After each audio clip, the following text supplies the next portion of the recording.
সম্মানিত ভিউয়ার্স, কেমন আছেন সবাই? আশা করছি ভালো আছেন নিশ্চয়ই। আমি ডাক্তার মোহাম্মদ নাজমুল হুসাইন আবারও আপনাদেরকে স্বাগত জানাচ্ছি নতুন আরেকটি অত্যন্ত গুরুত্বপূর্ণ ইউনিক ভিডিওতে। সুপ্রিয় বন্ধুরা, আজ আমি আলোচনা করব ডিসপ্লেসমেন্ট অব ইউটেরাস বা জরায়ুর স্থানচ্যুতির কারণসমূহ সম্পর্কে। তো চলুন বন্ধুরা, আর দেরি না করে মূল আলোচনা পর্বটি শুরু করা যাক। আর হ্যাঁ, আপনারা যারা এইমাত্র আমার চ্যানেলে প্রবেশ করেছেন অথচ এখনও পর্যন্ত আমার চ্যানেলটিকে সাবস্ক্রাইব করেননি, তাদের প্রতি আমার পক্ষ হতে অনুরোধ হলো অবশ্যই দয়া করে চ্যানেলটিকে সাবস্ক্রাইব করে দিন এবং বেল বাটনে ক্লিক করে সবসময় চ্যানেলটির সঙ্গেই থাকুন।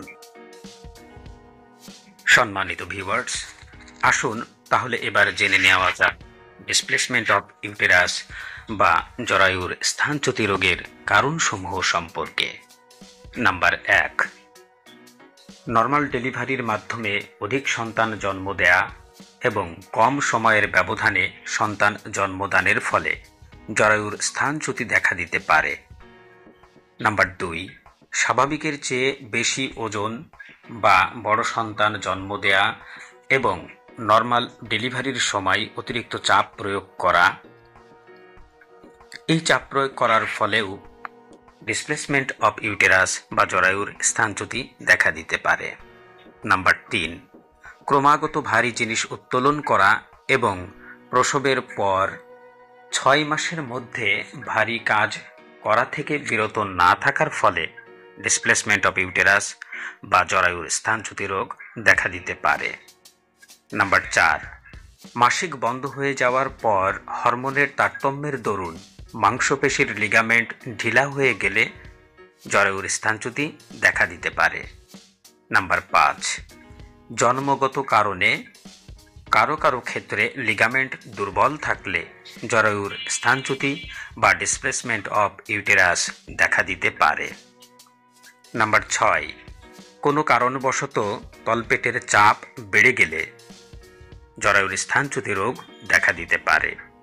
নাম্বার 7, প্রসব ব্যথায় জরায়ুর মুখ সম্পূর্ণ খোলার আগেই অনভিজ্ঞ ধাত্রী জোর করে প্রসব করানোর চেষ্টায় বারবার চাপ দিতে থাকলে ডিসপ্লেসমেন্ট অফ ইউটেরাস বা জরায়ুর স্থানচ্যুতি দেখা দিতে পারে। নাম্বার 8, প্রসবের সময় যদি জরায়ুর নিচের দিকে ছিঁড়ে যায়, বাচ্চার মাথা যদি প্রসব পথে আটকে থাকে বা প্রসব ব্যথা যদি 12 থেকে 16 ঘন্টার বেশি হয়, তাহলে লিগামেন্ট ঢিলা হয়ে যায়, যার ফলশ্রুতিতে ডিসপ্লেসমেন্ট অফ ইউটেরাস বা জরায়ুর স্থানচ্যুতি রোগ দেখা দিতে পারে। নাম্বার 9, পরিণত বয়স যেমন 48 বছর বয়সের পর, অর্থাৎ ঋতু বন্ধ হয়ে যাওয়ার পর স্ট্রোজেন নামক হরমোন কমে যাওয়ার কারণে লিগামেন্টগুলো ঢিলা হয়ে যায়।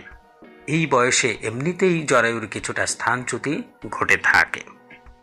নাম্বার 10, দীর্ঘদিনের কোষ্ঠকাঠিন্য, কাশি, পেটে বা জরায়ুতে টিউমার, সার্ভিক্সে পলিপস, প্রসব আটকে গেলে, প্রসূতি অবস্থায় কিংবা প্রসবের পরে ভারী কাজ করলে, প্রসবের পরে সঠিক যত্ন না নিলে জরায়ুর স্থানচ্যুতি বা ডিসপ্লেসমেন্ট অফ ইউটেরাস দেখা দিতে পারে। নাম্বার 11, অপুষ্টিতে ভুগলে লিগামেন্ট দুর্বল হতে পারে, যার ফলে ডিসপ্লেসমেন্ট অফ ইউটেরাস বা জরায়ুর স্থানচ্যুতি দেখা দিতে পারে। সম্মানিত ভিউয়ার্স, আপনারা যারা জরায়ু কি এবং জরায়ুর বিভিন্ন ধরনের অস্বাভাবিক অবস্থান সম্পর্কিত তথ্য জানতে আগ্রহী, তারা অবশ্যই আমার পূর্বের ভিডিওটি দেখে আসতে পারেন। আজ আমি আপনাদের সম্মুখে আলোচনা করেছি জরায়ুর এই যে অস্বাভাবিক অবস্থান এবং তার স্বস্থান থেকে সরে যাওয়া এবং কী কারণে তা সরে যায় সে সম্পর্কে। আশা করছি আমার আজকের আলোচনাটি আপনাদের অবশ্যই উপকারে আসবে।